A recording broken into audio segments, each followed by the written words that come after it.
Alors nous sommes aujourd'hui lundi, on est le 6 Sivan et nous sommes arrivés d'Afp de Shabbat, d'Afp première ligne. Donc dans la Mishnah on a vu juste les 3 derniers mots de la page précédente, Dio Kidei Lichtov. On a dit donc c'est quoi le volume d'encre que l'on fait sortir Shabbat et Hayav. C'est lorsqu'on fait sortir de l'encre de quoi écrire 2 lettres. Ok, 2 lettres. Tana, c'est ce que donc la Gemara enseigne ici. Shte Otiot Bidio. Donc 2 lettres avec de l'encre, même si tu sors de l'encre en poudre qui est encore sec, une encre sèche, ou encore Shte Otiot Bekolmos, ou bien tu sors une plume avec un peu d'encre et que là-bas dans l'encre de la plume il y a de quoi écrire 2 lettres. Enfin, Shte Otiot Bekalmarin, ou encore de l'encre dans le calmar, c'est-à-dire dans le petit pot. Hein? Voilà, l'encrier. Et là-bas, il y a de quoi écrire 2 lettres. Donc, c'est soit en poudre, soit en liquide, soit même sur la plume. Tout ça, on est haya. Alors, Rava a posé une question. Ot ahad bekolmos. Ot ahad bekalmarin. Ma'o teko. Il dit maintenant, si quelqu'un il sort une quantité de poudre, d'encre, de quoi écrire une seule lettre, et avec ça, une plume qui contient aussi un tout petit peu d'encre de quoi écrire seulement une seule lettre. Est-ce qu'on peut les associer? Ou encore, un petit peu de poudre plus de l'encre dans un encrier de quoi une lettre, donc une lettre chacun, est-ce que ça s'associe oui ou non? Là, on a dit terreau, on ne répond pas. Amar Rava dit comme ça. Aussi, Shteotiot, si quelqu'un il a fait sortir 2 lettres de l'encre pour écrire 2 lettres. Et on rappelle qu'on a vu nous pour être hayav, mlechet hotsa'a, il faut aqira vahanaha, c'est-à-dire on enlève d'un support et on pose sur un support. Alors il dit maintenant si quelqu'un donc il a pris de l'encre chez lui à la maison, donc il a fait aqira, il le fait sortir dehors, mais il les a pas posés. Il a écrit avec sur un papier ou sur un parchemin. Urtavan, parce que s'il s'arrête, ça s'appelle hanaha. Mais en marchant, il a écrit. Est-ce que ça s'appelle l'encre qu'on a soulevée dans le domaine privé? Ça s'appelle poser, oui ou non? Là-bas, il dit hayav. C'est hayav. Pourquoi? Ktivatan zoé hanahatan. Le fait de les avoir écrits, c'est ça le poser. Tu l'as posé sur un support. Rava nous dit un autre enseignement. Aussi, otahat urtava. C'est un seul. Pardon? Il est rêve une seule fois. Parce qu'il a écrit aussi 2 lettres. Ah oui, c'est sûr. Ve'amar Rava. Aussi, otahat urtava. Ve'hazar aussi otahat urtava pato. Si quelqu'un il a fait sortir de l'encre de quoi écrire une seule lettre, il a écrite. Donc il a fait aqela ve'anaha, mais il n'y avait que de l'encre pour une seule lettre. Donc c'est pas tout, ça c'est pas hayav. Hayav, il faut que ce soit 2 lettres. C'est assour, mais c'est pas tout. Et après, il a refait la même chose. Alors il a dit, c'est pas tout. Pourquoi? Maintenant, il dit, pourquoi c'est pas tout? Puisque tu fais une partie, tu rajoutes une deuxième partie à côté, ça fait le shiro, donc ça s'associe. Pourquoi tu dis que c'est pas tout? Il dit non. Il dit parce que quand il a fait sortir la deuxième, eh bien la première elle a déjà séché. Donc il n'y a plus une association de 2 moitiés pour faire une, et c'est pour ça qu'il n'est pas tout. Ve'amar Rava, ça c'est quand il a dit on associe de la poudre pour écrire une lettre, plus de l'encre pour écrire une lettre. Est-ce qu'on peut associer les 2? Et là? Là c'est pas pareil là. Là ce qu'il a dit ici c'est que il a fait sortir de l'encre pour écrire une lettre, il a écrite. Après, il a sorti une autre, il a écrite. On a dit pas toi. Il dit pourquoi pas toi? On peut associer les 2 lettres. Il dit non, parce que quand il a écrit la deuxième, la première, elle a déjà séché. Encore un autre enseignement de Rava. Si quelqu'un donc là, il parle de faire sortir un aliment. Il a fait sortir la moitié d'un volume d'une figue sèche. Puisque nous, on sait que le Hayuf Shabbat, c'est le volume d'une figue sèche. Lui, il a fait que la moitié. Donc, il a fait sortir la moitié, et il a posé. Il a refait une deuxième moitié, il l'a posé. La Gemara dit, Rava il dit comme ça, Reshona, la première, Il dit la première qu'il a fait sortir, c'est comme si un chien il a attrapé ou qu'elle a été brûlée, et on ne s'associe pas, il est patour. La Gemara dit pourquoi? Pourtant il a posé, imagine, il a pris une figue sèche, il a coupé en deux chez lui à la maison, il a fait sortir la moitié, il a posé, il a fait sortir la moitié, il a posé. Pourquoi tu dis ça s'associe pas? Pourquoi c'est patour? Alors la Gemara répond, voilà comment il faut dire. Donc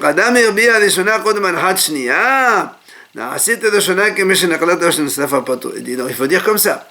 Si, quand il est venu poser la seconde, il a déjà enlevé la première, ça veut dire il a pris la moitié de la première et il l'a posée. Et quand il est venu amener la deuxième, avant de poser la deuxième, il a soulevé la première, il a enlevé de là-bas. Alors c'est pour ça qu'il dit que maintenant, la première, puisque tu l'as soulevée, c'est comme si qu'elle a été attrapée par un chien ou qu'elle a été brûlée. Patron ne peut pas associer les deux en même temps. Quand il dit attrapé par un chien, parce qu'on va voir après, quand quelqu'un il lance un objet, et au lieu que l'objet se pose, le chien l'attrape en l'air. Est-ce que c'est Patou? On verra ça plus loin. Là, là encore un autre enseignement de Rav. Aussi, il a pris un aliment donc d'une grosseur, un volume d'une demi-figue sèche. Il a posé. Donc pour l'instant, il est Patou. Après, qu'est-ce qu'il a fait? Après, il a pris une autre moitié. Il a fait passer au-dessus de la moitié qui était posée déjà. Il a fait passer dessus. Alors, il dit Hayab. Alors, on m'a dit pourquoi tu dis Hayab? Halonah. C'est pas posé. Pour être Hayab, il faut que ce soit posé. Lui, il a fait passer seulement. Alors, l'Agma répond Kiron, She'avelat Torshlosha. On m'a dit, tu sais quoi? Parce qu'ici, en fait, il a fait passer Torshlosha, c'est-à-dire la deuxième moitié, quand il a fait passer à moins de 3 tfahim du sol. Et nous, on sait que quand on est à moins de 3 tfahim du sol, c'est comme si qu'elle est posée sur le sol. Donc c'est comme si qu'elle a posé 2 fois la moitié d'une figue sèche, et donc c'est hayab. Il avait dit que ça ne suffisait pas. Pardon? Il a dit que ça ne suffisait pas.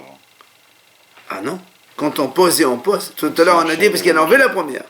Là, il n'a pas enlevé, il n'a pas soulevé. Là, la première était posée, il a fait passer la deuxième. Donc, considère qu'elle est posée. Ça fait 2 qui sont posées. Non. Tout à l'heure, il a dit s'il a soulevé la première moitié. Un chien l'avait mangé ou qu'elle avait brûlé.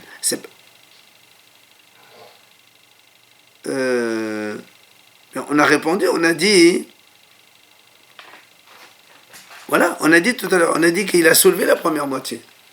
Et là, il n'a pas soulevé, là, les 2 moitiés sont là. Alors viens là, moi, poser une question, on dit comment? Ve'amarava torso shalé la banane, s'lachena gabe mashu. La moi a dit, pourtant, les hachamim m'ont dit.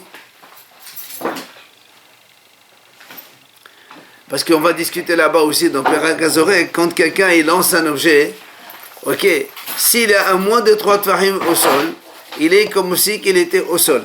Mais, Hachamim disent non. C'est-à-dire, même Torshlosha, même à moins de 24 cm du sol, le fait qu'elle ne soit pas posée, ça ne s'appelle pas posée. Alors, comment ici tu me dis on associe les deux? Parce qu'il a fait passer au-dessus de donc une moitié au-dessus de notre moitié qui était posée, ça s'associe. Hachamim disent non. Il faut qu'elle soit posée. Alors, la Gemara dit la Kasha, c'est pas une question, pourquoi? Kan bezoré, kan bemaravir. La Gemara dit effectivement, les Haramim disent que même à moins de 24 fahim du sol, ça ne s'appelle pas posé. C'est seulement quand on lance un objet. Quand on le lance, quand il est en l'air, ça ne s'appelle pas posé. Là-bas, on va parler quand quelqu'un il a lancé un objet de l'extérieur. Il traverse toute une maison et il sort de l'extérieur. Rabbi Akiva, là-bas, il dit le fait qu'elle était en l'air dans la maison, c'est comme si qu'elle s'est posée. Donc il y a 2 interdictions ici. Rshot Arabim, Rshot Yahid, posée. Et Rshot Yahid, Rshot Arabim. Hachamim disent non. Klota, elle est dans l'air, elle est en l'air, ça ne s'appelle pas posée. Alors il dit voilà, les Hachamim ici, ils ont dit qu'elle est posée. Non, c'est pas pareil. Quand tu lances, effectivement, les Hachamim disent même si elle est à moins de 3 tfahim du sol, ça ne s'appelle pas posée. Mais quand tu fais passer comme ici, il a fait passer comme ça avec les mains, mais ils sont d'accord, quand elle est à moins de 3 tfarim, alors elle est posée au sol. C'est pour ça qu'elle s'associe avec la première moitié qui était déjà posée, et les hayav. Tano Rabbanan Chachamim enseigne. Encore un autre enseignement.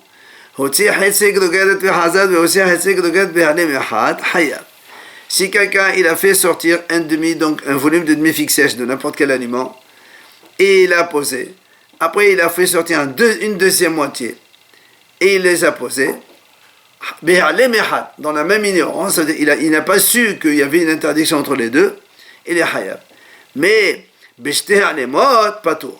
Mais si il a fait sortir la moitié, après il a été informé que c'est assourd, il a su, après une deuxième fois il oublie de nouveau, il ressent encore une demi, alors dans ces cas-là il est pas tout. Rabbi Yossi Omer, Behalem Echad, l'Ershut Echad Hayab, l'Eshtir Shuyot Pato. Rabbi Yossi dit, même quand on a dit Behalem Echad, c'est-à-dire dans la même ignorance, moitié plus moitié ça s'associe, c'est quand il les fait sortir tous les deux dans le même Reshut Arabim, Reshut Echad. Mais si c'est dans deux Shtir Shuyot, imaginez quelqu'un il a une maison ici en plein centre, et il y a, c'est coupé en deux complètement, il y a ici Reshut Arabim et là-bas Reshut Arabim. S'il a fait sortir une moitié ici, selon Rabbi aussi, et l'autre moitié de ce côté, et bien dans ces cas-là, il n'y a pas de hayab. Parce que pour être hayab, il faut qu'ils soient tous les deux dans leur même Reshut. C'est ce que dit Rabbi aussi seulement. Amar Rabba, il vient Rabba et rajoute, il dit Véo, Shiesh Hayuf Hatat Benehem. Aval Kalmenit, là. Rabba il dit comme ça. Quand on a dit que le Rabbi aussi a dit que si ces deux domaines ils sont pas tours, c'est seulement ça veut dire qu'entre les deux Reshut Arabim, tiens un Reshut Yahid. Et que si quelqu'un fait sortir d'un domaine à un autre, il y a Hayuf Hatat. Mais, Aval Karmélite, là. Mais si entre les deux Reshut Arabim, il n'y a qu'un Carmélite, par exemple un fleuve ou un truc comme ça, eh bien, dans ces cas-là, ça s'appelle le même Reshut Arabim. Ça coupe pas entre les deux, et c'est Hayav quand on fait sortir les deux moitiés qui se rajoutent. Abayama, Aflo Carmélite, Aval Pislana. Abaye dit non, même si les deux domaines publics sont séparés par Carmélite, ça s'appelle séparé. Et donc s'il lance une moitié là, une moitié là, enfin il fait sortir une moitié là, une moitié là, ça ne s'associe pas. Aval, Pisla, là. Mais si entre les deux Reshut Arabim, imaginons un tronc d'arbre qui longe complètement la rue, et ça coupe les deux Reshut Arabim, là il dit, Abaye dit, dans ces cas-là, ça ne s'appelle pas couper, c'est le Mershut. Velava Amar, Rava dit non, Afelo Pisla. Rava dit même un tronc d'arbre, ça s'appelle quand même, ça s'appelle quand même Rava il a dit comme ça, Rava dit oui, ça s'appelle quand même coupé, ok, et ça fait deux choses différents. Ça s'appelle donc, c'est comme c'est comme. Imaginons, quelqu'un il a une maison, il y a la rue en face de lui, et la route en face, il y a un tronc d'arbre qui coupe complètement. Rava dit, cette moitié de Reshut Arabim et cette moitié de Reshut Arabim, elles sont considérées comme deux choses séparées. Donc s'il lance une moitié ici, une moitié là, c'est pas hayab, parce que ça s'appelle séparé même avec un tronc d'arbre. Et l'Agma dit, Rava il va selon ses raisons de Amar Rava, le Reshut Shabbat, que Reshut Gittin Damia. Rava il dit comme ça, le Reshut Shabbat et le domaine de Gittin, pour les guettes, c'est la même chose. Là-bas, on parle quand un homme il veut donner un guet à sa femme.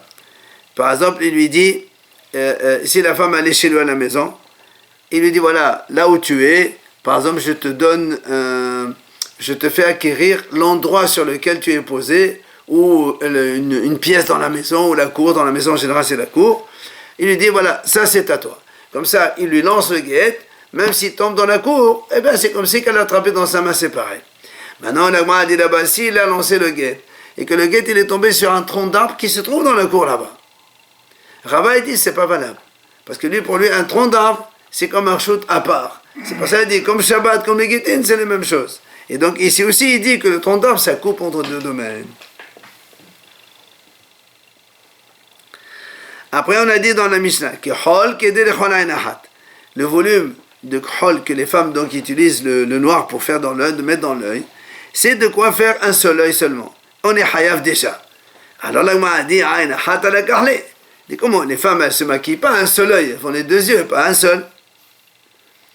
Amar Ravuna, il dit Ravuna, oui, chacun snoot kohalot Ain Achat. Il dit non, les femmes pudiques, elles, quand elles sortent, comme on a expliqué là, hier, on a dit, elles couvrent tout leur visage, elles laissent qu'un seul œil qui regarde, et donc elles ne font que le maquiller qu'un seul œil.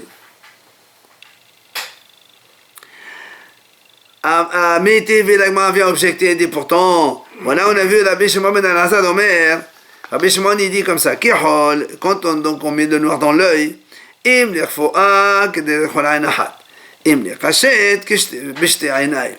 Rabbi Shimon ben Elazar lui il a dit comme ça, si c'est pour soigner l'œil avec un seul, ça c'est déjà suffisant.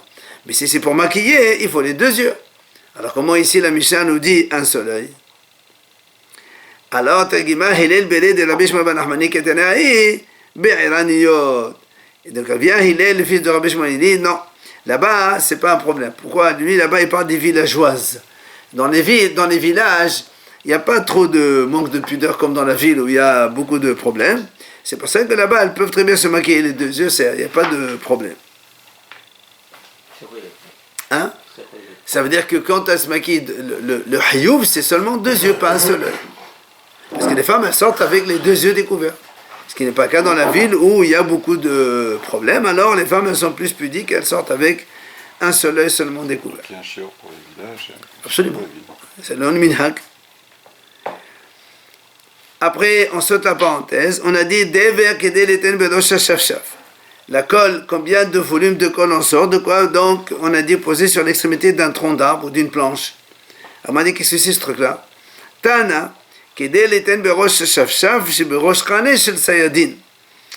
les pêcheurs avant, pour pêcher les oiseaux, ils mettaient un tronc d'arbre comme ça, ils posaient une planche, ils mettaient de la colle, comme ça quand l'oiseau il se pose, il colle, il n'arrive plus à se lever. C'est comme ça qu'il le chassait.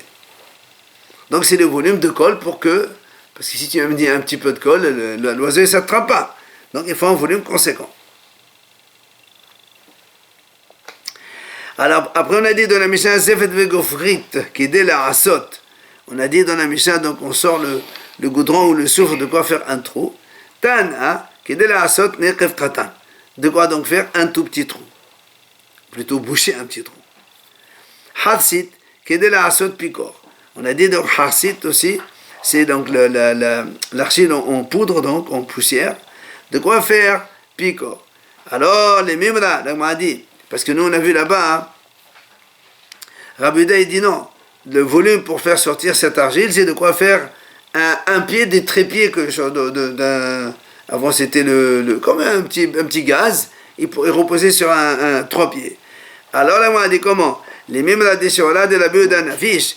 Donc, parce que si tu dis que les haramim ils disent que le volume, c'est donc de quoi faire un trou, enfin, boucher un trou.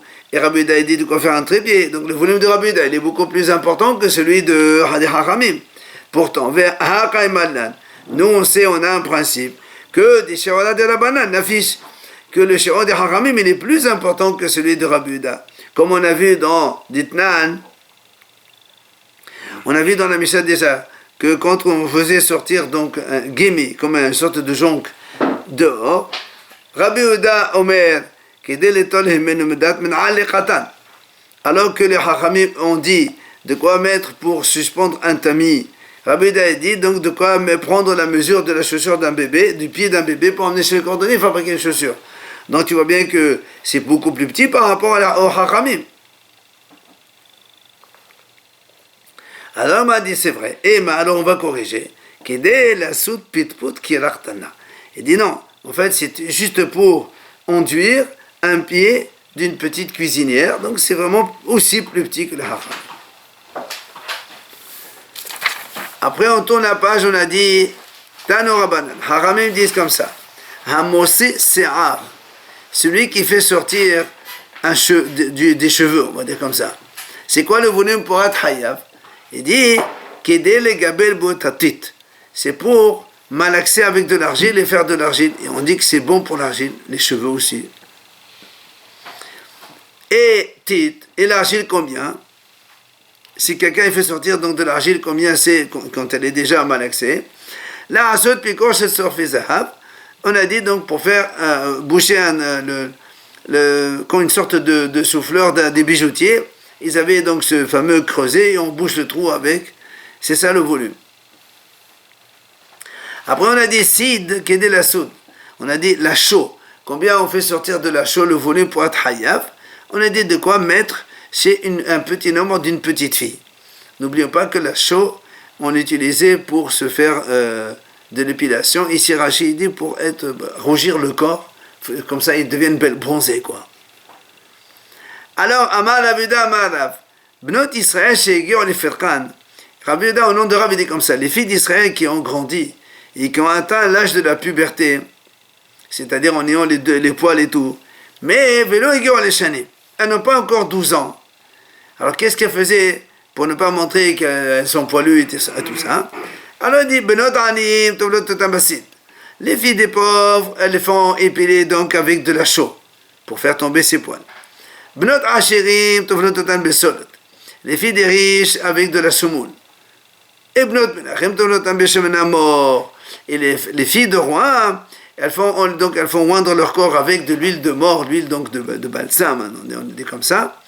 Et c'est comme ça que ça, donc, ils faisaient leur épilation. Shemen Hamor, il dit, c'est l'huile de balsam, je crois. Balsamique, là. Voilà. Et Sheneema, c'est Sharad Hashem Beshemen Hamor, comme c'est marqué à propos, donc, dans la Megillat Esther, là-bas, que Ahashverosh a préparé les filles 6 mois avec Shemen Hamor. Alors, justement, la Gemara dit, c'est quoi Shemen Hamor? Maï Shemen Hamor. Ravuna Bar Yama Satrat. Il a dit, c'est de l'huile parfumée tout simplement. Rabbi Armia lui dit, c'est quoi Shemen Hamor? C'est en fait, c'est de l'huile provenant d'olives, mais les olives, elles n'ont pas atteint le tiers de leur maturité. C'est-à-dire, c'est encore donc tout petit olivier, jeune olivier. Tania, la Braïta ancienne. Rabbi Yehuda Omer, un pikinon, c'est quoi ce un pikinon? C'est Shemen Zayat Shelo Hevi Ashlish. C'est donc c'est l'huile de ces olives-là qui n'ont pas atteint le tiers de leur maturité. Et alors, Velam Masachinoto, pourquoi on enduit ça avec? Il dit Shema Shiret As-Se'ad Adin Habasar. Il dit parce que donc justement il fait tomber les poils et ça raffermit la peau. C'est tout ce qui est crème qu'on vend aujourd'hui, toutes les bêtises là. C'est gros marché. Ouais, ça je sais. Rabibi Havi Ali Brata. Rabibi, il avait une fille. Tafla Ever, elle a fait comme ça, elle a fait de l'épilation, mais membre par membre, pas tout le corps d'un trait. Et c'est comme ça qu'elle s'est faite belle. Et Shakal Ba'ama Meotzouzi. Et il a eu 400 zouz de dot pour cette fille quand il l'a mariée, parce qu'elle était belle. Seulement, il avait un goy qui était voisin. Elle lui aussi, il avait une fille, mais elle ne connaissait pas.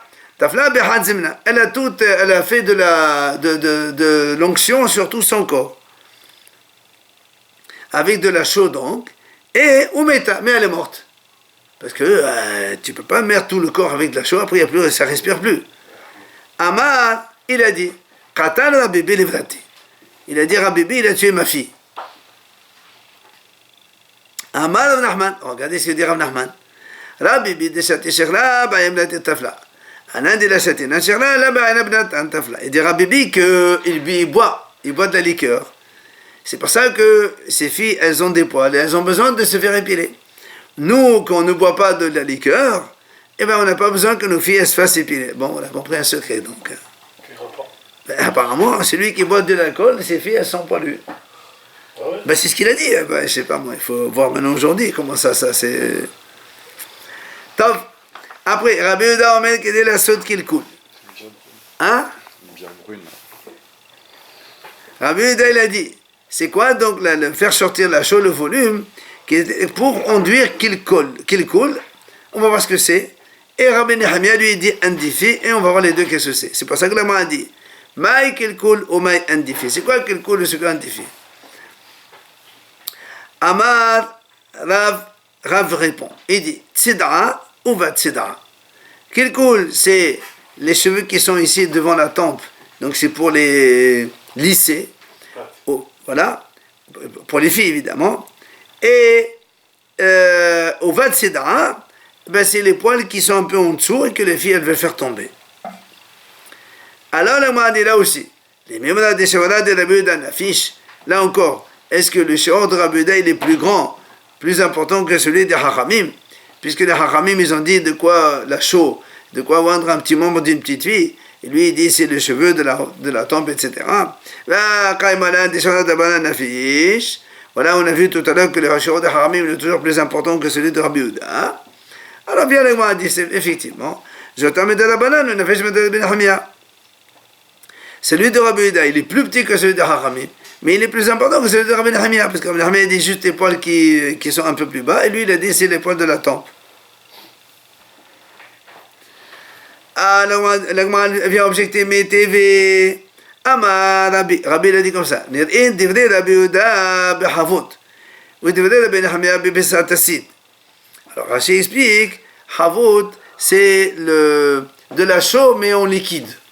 Et Bessat acide, c'est de la chose un peu plus pâteuse. Donc il dit comme ça, Rabbi Yehuda il a raison quand c'est de la chaux donc liquide, et Rabbi Nahmiya quand elle est plus pâteuse. Il dit, mais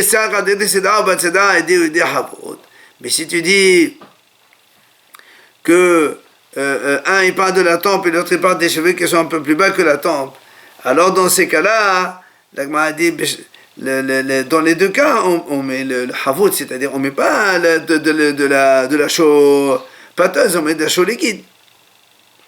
C'est pour ça, mais à indifa. C'est pour ça qu'ils ont expliqué le mot indif et autre chose. C'est pas du tout les cheveux donc de la fille, mais c'est tout simplement un ustensile. Il dit là-bas, Rachid a expliqué, il a dit, c'est un tenkeli avec on fait remplir deux trous, un en haut et un en bas. Et donc, quand on veut le remplir, évidemment, on bouge celui d'en bas, parce que sinon, ça sort en bas. Enfin, une sorte de keli avec un petit trou en bas et un petit trou en haut. Quand tu veux le remplir, si tu le remplis, ben, tout va sortir par le bas. Alors, on bouge le bas, comme ça se remplit. Après, tu vas par celui d'en haut. Alors, il m'a dit, ma tribu, la Rav Kahana, dit, je comprends pas ces gens qui font un keli pareil, là. Un homme, il jette son argent. Où on a vu quelqu'un qui fait un kil avec un tronc en bas, un tronc en haut. Si tu as besoin de verser, tu fais un tronc en haut pour verser. Qu'est-ce que tu fais un tronc en bas? Pourquoi tu vas le boucher après? C'est pour ça, c'est pour ça que Rav Kahana, il dit, lui, le volume de la chaux qu'on a dit, c'est tout simplement pour faire shnatot. C'est-à-dire, il y avait des kélis, et faire un petit peu des traces, pour dire là c'est 1 litre, là c'est un demi-litre, là c'est un quart de litre. Ouais, c'est des simanim qu'on fait. Comme c'est marqué dans la Mishnah, Shnatot Hayu Bahin. À l'époque du Beth Amidash, il y avait le volume qu'on appelait Hin, je crois que c'est 4 litres. Et là-bas, il y avait justement dans le Keli des Shnatot. Parce que nous, il y a marqué Adkan la part, Adkan la Adkan la Keves. Vous savez, quand on est les corbanotes, on dit Hasihahin, la part, Shishitahin, la Al, Divaïtahin, la Keves. On le dit même dans Rosh Chodesh. Donc, c'est le quart pour un agneau, pour faire verser du vin pour le mesbéar, pour le korbanot. Un quart de litre. Un quart de hin, pas un de litre. 4 litres. Ouais. 20 litres. Ouais. La ail, c'est un tiers, et pour le bœuf, c'est un demi. Donc, ils mettaient des petites, des signes là-bas, dans le keli, pour savoir. Viens, l'agma donne une autre réponse. Qu'est-ce que ça veut dire indifa? Afuta, tout simplement le front. C'est-à-dire, ils mettaient donc de la chaux sur le front, là aussi pour le faire rougir, comme on a dit. C'est plus lourd, c'est plus liquide, c'est moins agressif.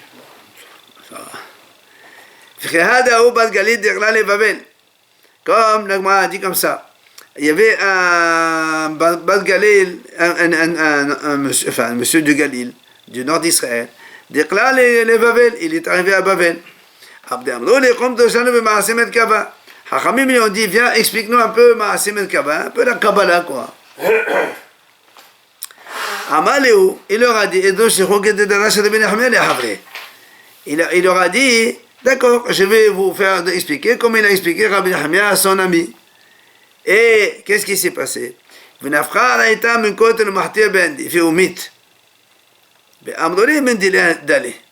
est sorti une abeille ou une guêpe, je ne sais pas ce que c'est, elle, du mur, elle est venue la piquer dans son front, il y a marqué un diffila. Et il est mort. Alors il nous dit, bien fait pour lui, parce qu'il n'avait qu'à ne pas faire des drachos. Parce que pour expliquer la Kabbalah, il faut être quelqu'un de hacham, d'important, et pas n'importe qui. Voilà, on passe à la nouvelle Mishnah maintenant, Matitin. Adama, alors là, on est toujours dans le volume des choses qu'on doit sortir pour être Hayef Shabbat. Tu sors de la terre, à l'époque d'avant, ils faisaient de l'argile avec la terre. Alors c'est combien le volume? Kahotam Amatsufin. On a dit comme le seau qu'on mettait dans les sacs de marchandises, pour dire ça appartient à telle personne, à telle société, etc. etc. Donc c'est le seau avec l'argile qu'on faisait. Ça c'est Rabbi Akiva qui dit comme ça. Hachamim ont dit Kahotam Aegirot. Hachamim eux ils disent c'est comme le seau qu'on mettait sur les lettres. On a fait une lettre, on met un seau, c'est plus léger évidemment, plus petit. Zevel vecholadar, le fumier et le sable fin, c'est combien on fait sortir? Rabbi Akiva dit c'est le volume de quoi faire donc un tronc de chou. Hachamim disent de quoi mettre sur un poireau. Maintenant, holagas, le sable épais, combien c'est le volume? Ils disent de quoi mettre sur une pleine pomme. Quand on veut mettre de la chaux, on dit là-bas qu'on mélange les deux. Sur le kafsid, oui, donc on mélange le sable avec la chaux. Elle va le dire, je crois. Et crâné, maintenant, si tu fais sortir un roseau, une tige de roseau, et combien c'est le volume? L'agma a dit qu'il est là à saute kolmous. De quoi faire une plume pour les scripts, les sofrim qui écrivent les. Mais si maintenant il était épais le roseau, ou il était meroussas, c'est-à-dire écrasé ou fondu, qu'on ne peut plus faire avec donc une plume, c'est donc on va l'utiliser plutôt comme un combustible, et bien donc pour faire du feu, de quoi cuire, un œuf léger. Et en omelette, pas en entier. Alors on revient donc sur ce qu'on a dit à propos de holagas, le sable épais, de quoi mettre sur donc une pleine pomme de cidre de chaux. L'agma dit al melo kaf sid, ça veut dire quoi? Tana qui dit les tana apikaf chez le sayadin. Il dit en fait c'est pour mettre sur ceux qui fabriquent la chaux, ils mélangent comme on a dit avec du sable pour faire de la chaux. C'est quelque chose de blanc très brûlant et on fait de la peinture des murs avec. Ah ça, je sais pas. Avant à Djerba on faisait de la peinture avec ça. Ouais. C'est pas de plâtre. C'est beaucoup plus. C'est très chaud quand on mélange. Ouais. C'est très chaud, mais c'est voilà. C'est... Ah, il est brûlant. Ah, brûlant. Et l'Agma dit, maintenant qui a dit que c'est bien de mélanger la chaux avec du sable là? Rav Hazda a dit c'est Rabbi Udaï. Pourquoi? Détané à la Breta a dit comme ça. Le Yasod Adam de Tobasid. Donc l'Agma a dit comme ça, un homme n'a pas le droit, enfin il ne va pas peindre sa maison avec de la chaux, que seulement s'il a mélangé de la terre avec ou de la paille. Et Rabbi Yehuda Omer, Tevn Mutar, Hol Asso. Mais Peneshot Arsit. Et Rabbi Yehuda dit, un homme il a le droit de mélanger, parce que Hachamim, comme la chaux apparemment c'est de la bonne qualité, Hachamim disent à cause du deuil de Yerushalayim, on n'a pas le droit d'utiliser de la chaux pure. Donc il faut mélanger. Et Rabbi Yehuda dit, de la paille tu as le droit de mélanger, mais du sable non. Parce que si tu mélanges avec du sable, tu vas avoir quelque chose de plus, de meilleur. Il dit ici, c'est plus blanc. Quand tu mélanges avec de la paille, c'est moutard. Mais si tu mélanges avec de la terre, eh bien, ça devient quelque chose de bonne qualité, et on n'a pas le droit de faire ça après la destruction du Beth Amikdash. Rava il dit comme ça, même si tu dis que l'auteur c'est Chachamim, le fait d'abîmer, parce que quand tu mélanges la terre avec lui, c'est déjà ça qui te permet de le faire. C'est pour ça donc on a pris cette mesure pour le Shabbat. Après on a dit combien de roseaux, de quoi fabriquer une plume. Tana, a dit, quand la plume aussi, c'est quoi la dimension? Tu peux faire une petite plume, grosse, moyenne, combien c'est? C'est quoi la longueur? Alors on dit la magia, qui arrive donc à l'articulation. Alors, Rabashi pose la question, est-ce que c'est l'articulation d'en bas ou celle d'en haut? Elle a dit terreau, on n'a pas répondu. Après, on a dit, si maintenant le roseau il était épais, qu'on ne peut pas faire une plume, on l'utilise comme combustible. De quoi faire cuire un œuf, comme on a dit, donc, Tana, Trofa Beshem, on a belle face, comme on a dit, donc mélanger avec un peu d'huile, et une omelette, quoi. Amal et moi, Balé de Ravina, l'évêque, mort, fils de Ravina, il a dit à son fils, Mishame Allah Betzakala Mahi, parce que nous on a dit un œuf léger. Il a dit, est-ce que tu sais ce que c'est un œuf léger? Amal, et Beata de Selzela. Il lui dit, c'est un œuf d'un petit oiseau. Alors, il dit, il dit, pourquoi? Parce que l'oiseau, il est petit. Il m'a dit, c'est pour toi. Dans ces cas-là, prends le plus petit oiseau, et tu as un petit œuf de rien du tout. Ishtir, il n'a pas répondu. Amal, il me dit, Shamer Beha. Il lui dit, est-ce que toi, tu as entendu quelque chose sur ça? Il lui dit, Amal, et Achi Amal, Sheshat, Besat, Tarnegolet. Il dit, qu'est-ce qu'on appelle un œuf léger? En fait, c'est l'œuf de poule, tout simplement. Alors il dit, pourquoi donc on appelle ça un œuf léger? Il dit, il dit, il n'y a pas un œuf qui est plus facile à cuire comme celui de la poule. Donc c'est lui qui cuit le plus vite. C'est pour ça. Alors là, m'a dit, mais dans ces cas-là, je ne comprends pas. Jusqu'à présent, on a toujours dit que le shirim de Shabbat, c'est comme le shirim d'une figue sèche. Et pourquoi maintenant tu me dis, c'est comme de quoi faire cuire un œuf? Il lui répond, il dit non, tu n'as pas compris. Il dit là aussi, c'est le volume d'une figue sèche, mais d'un œuf de poule qui cuit vite. Et c'est ça le volume, quand on a dit, pour prendre du roseau, allumer et faire cuire, mais pas un œuf entier, que le volume d'une figue sèche, d'un œuf de poule qui est mélangé de l'huile. Si tu as assez de bois pour faire ça, c'est ça le hayoub quand on fait sortir donc des tiges de roseau.